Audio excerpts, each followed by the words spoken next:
Hello everyone, welcome to the second part of my Iceberg video, let's go! Havel is not in Lordran. By this point everyone knows the theory stating that the guy locked in the tower near Darkroot is not Havel but one of his knights. One of the points that has to be made in this discussion is the fact that we can find Havel's armor in Drangleic in Dark Souls 2, so perhaps he had traveled there at one point. Quelana appears early in Glitch. Quelana is supposed to appear when you have a +10 pyromancy flame, but because of a glitch she might also appear when you summon or get invaded by a spirit with a +10 pyromancy flame. Crag spiders were people. When you look closely at crag spiders, it indeed turns out that they were once human. This shouldn't be a surprise since we know that all demons are twisted and deformed humans or animals. Dark Ring. Not a lot of people know about this, but Dark Souls was supposed to be called Dark Ring at one point, but the idea was scrapped since the name was associated with, well, another Dark Ring that you can find on a human body. The game was also supposed to be called Dark Lords, but they couldn't get a trademark for that, or Dark Race, but that sounded too racist, so Dark Souls is like a fourth name. Duke's Archives floating door. At one point in Duke's Archives you can spot a pair of doors floating in the air. Obviously it has to be a misplacement by the devs, but what's funny is that it wasn't fixed in the remaster. The Plague of Blighttown and Undeadburg. So originally the Blighttown was a regular city, but at one point it was probably plagued with a blight. And that was even before the Undead curse. The Undeadburg didn't have a plague before the curse spread as far as we know. We could theorize that the barricades and locked windows were there to fend off against diseased people, but most likely that is not the case. The Undead curse in animals. Well, you have to have a sanity in order to lose it, so the fact that some animals can be turned undead and hollow suggests that they might have something human to them. Or this point could be explained by the animals feeding on undead corpses and contracting the curse. This would also explain why the rats can drop humanities sometimes. Sif created the Crystal Cave. Sif is mentioned to be grandfather of sorcery. With so many crystal-related spells in the game, it is very likely that at least the interior of the cave is his work. Genocide of the Giants. This is an event that took place before Dark Souls 2. Essentially, King Vendrick was persuaded by Nashandra to invade the land of the giants and kill many of them in search of some treasure. When he succeeded, he returned to Drangleic and then the giants attacked. The war lasted for generations and eventually all of the giants were either killed or imprisoned, with some even being experimented upon. Origin of the Sanctuary Guardian. As far as we know, the Sanctuary Guardians were created to contain the Abyss in some way, however their origin remains unknown, with basically zero information on how they were created. The most probable theory is that they were created by Elizabeth, as she is one with the sorceries of Ulasil. However, the real reason of why are they there is because they were supposed to be in Lost Izalith as demons, but were not finished in time, so instead they added them in the DLC. Giant Dot in Dark Souls 2. Giant Dot is an overpowered strength build in Dark Souls 1. It got very popular due to the memes, so obviously people tried to recreate it in Dark Souls 2. And while the exact pieces of the build aren't available, you can pick some that are really close and get a similar effect. Manus and the Furtive Pygmy are the same person. And this is another one of the big theories that has been discussed for years with no definitive answer. So the story goes somewhat like this. The Furtive Pygmy finds Dark Soul, spreads it and gives it to people so they can have humanity. He becomes the first man and later dies and is buried. After that, the town of Ulasil is built near his burial site. The town is at one point attacked by a dragon and people start searching for new means to protect themselves against it. They come across the grave of the first man and sense a huge source of power. They begin cruel experiments and use torture to try and control the source of power, but ultimately they fail.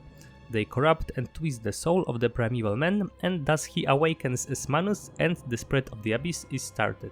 But of course, this is just a theory. Undead dragons in Lost Izalith. This is a great theory stating that there were once whole dragons in Izalith that were later awakened by witches, and when they flew up, their bodies essentially ripped in half. That's why we see the dragon butts in the Demon City and a upper half of a dragon in the Drake Valley. True origin of Man-Serpents. Not much is known about the Man-Serpents. They are most likely inspired by the Man-Serpents from Kingsfield 4, But as far as the lore goes, there are two possibilities, one being that Sif came across a race of serpent men and they weren't too bright, so he somehow persuaded them to serve him, and possibly experimented on them, because the serpents are said to be imperfect dragons. The other possibility being that they were once human, but they were captured by Sif and experimented on, just like the Pisakas, a little bit deeper into the prison. Infested ghouls are not human nor undead. Well, they aren't human. Ghouls are definitely a race different to human, but in my opinion they are undead. They could be mistaken for being human, since they will very rarely drop a humanity, but the humanity that they drop most likely comes from the human corpses that they wield. This also tells us that they are undead, because there is no reason why they shouldn't be. Why Anastasia's tongue was cut off. We only know that her tongue was cut off because she said some things that were impure. It is also implied that this is a punishment that she chose for herself. We don't know what caused her to think that her tongue was impure, but the most probable theory is that she was a member of the Way of White and she said something that contradicted their religion. Lost Izalith is meant to be tedious. Well, it might be tedious because it was not finished in time, and the most tedious parts of the location, like the Dragon Bats, Bed of Chaos fight, even the Fire Sage Demon fight, weren't supposed to be there. Gwyn's wife. Gwyn's wife is never mentioned to exist. She doesn't even have a statue in Anor Londo like everyone else. One theory that exists is that Gwyn's wife is Velka, but it's more of a guess really. It is also probable that Gwyn did not have a wife and he simply created his offspring using nothing but his will. He was a god after all. Who were the Four Kings? The Four Kings were once leaders of New Londo, and they were so great that Lord Gwyn gave them a status of kings and a part of his Lord's soul. But they were later seduced by Kath and started using life drain art along with their knights, and that is why the whole city had to be flooded. Oscar's true intentions.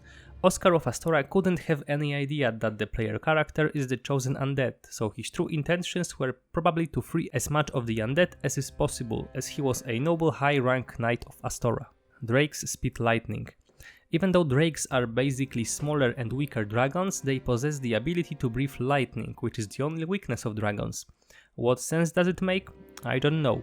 Maybe the drakes aren't from the same family as dragons, or maybe the drakes are ex-humans who acquired enough dragon scales that they were turned into these creatures. In my opinion, both theories are untrue, and this is just a design choice. Praise the Sun gesture is from Demon Souls. So this emote was originally designed for Demon Souls by Miyazaki. He showed it to the higher-ups at From Software, but they didn't like it. However, Miyazaki snagged that emote in. You can use it while wearing a Ring of Sincere Prayer and using a miracle. Item descriptions are deceiving. The best example of an untrue item description is the Obsidian Greatsword, which states that Calamith is a one-eyed dragon, while in reality Calamith has two eyes. This could mean that the descriptions aren't written by an all-knowing narrator of the game, but maybe in-game people who could be mistaken, jeopardizing the validity of all item description-based lore. There is also a theory that Patches is the one who writes the descriptions, as he seems to be present in all Souls games, the other evidence being the self-loving description of his armor in Dark Souls 3.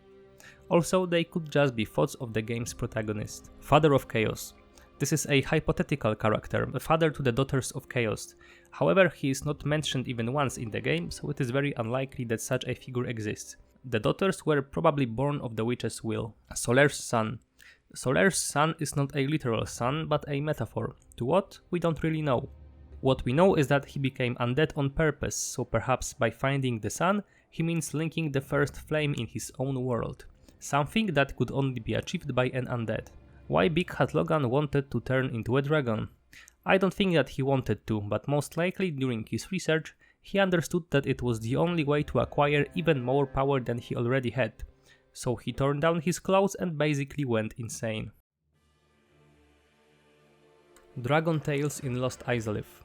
So as we already said, the Dragon Tails are there because the devs ran out of time to create the location. They are the lower halves of undead dragons, the upper halves probably flew up to somewhere. The other theory could be that they are demons in the process of transformation, as they are officially called demons in the lore. Riposting boars. So most people know that you can backstab the boar straight in the bottom, but not many people know that you can parry the boar while he is charging at you. However, you cannot riposte after the parry. Crestfallen Knight is the true Chosen Undead. So the Chosen Undead is an undead strong enough to defeat the lords and link the flame. And the Crestfallen seems to know a lot about our journey, so the theory says that he once went the same path as we are going, but he gave up before he reached Anor Londo. Because of that, he became Crestfallen, and now he only gives advice to other undead who may finish the journey. The narrator is an unused NPC. People like to speculate that the narrator is welcome, because she seems to be a major character with little to none info on her.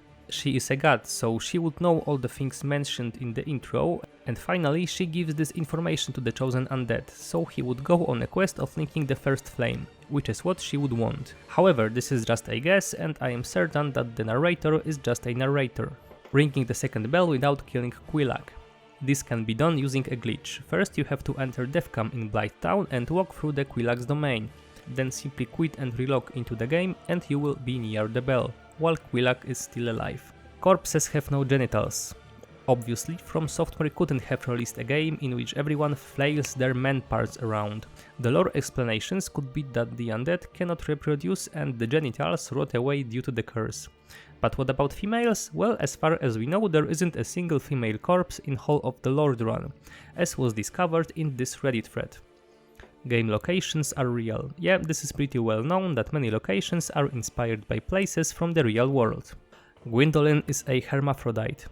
A hermaphrodite is someone with male and female reproductive organs, so I wouldn't go as far, even though we know that Gwyndolin is male raised as a female. And I would like to end it here, but there is also this piece of concept artwork, so there may actually be something to it. How Domhnall gets his wares. This has an obvious explanation. Domhnall only visits the locations that the Chosen Undead already cleared, stripping armor from the fallen enemies and later selling those armors. Sigward is Sigmire from an alternate universe. They do come from the same land and they do share a voice actor, and while many DS3 characters have their counterparts in DS1, there is not a single proof of that theory. They are just guys that are very similar to each other. In this video I decided to skip these points because I already talked about them in my previous video. You can check it out if you want, it should appear right now on the screen, and that is all. Thank you for watching.